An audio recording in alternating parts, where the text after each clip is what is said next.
મૃત્યુ પામે છે. એટલા માટે જ એનું સમયસર નિદાન બહુ જ જરૂરી છે.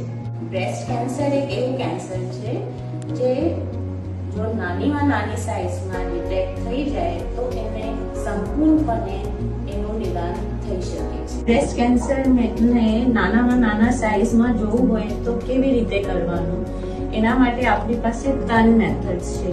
સૌથી પહેલા તો સેલ્ફ એક્ઝામિનેશન મતલબ કે તમે દર મહિને માસિક આવી ગયા પછીનું જે અઠવાડિયું છે એમાં પોતાના સ્તનને બ્રેસ્ટને એક્ઝામિન કરી શકો છો. સેકન્ડ મેથડ છે ક્લિનિકલ.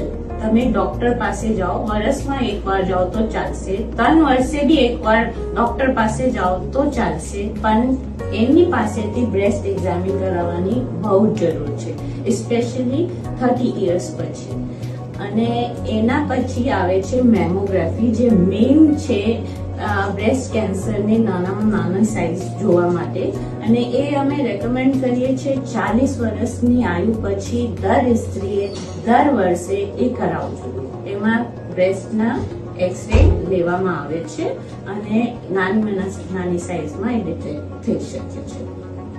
मैमोग्राफी के लिए बहुत सी लेडीज में बहुत गलत धारणाएं हैं कि इसमें रेडिएशन होती है, उससे कैंसर हो सकता है, लेकिन ये बिल्कुल गलत बात है.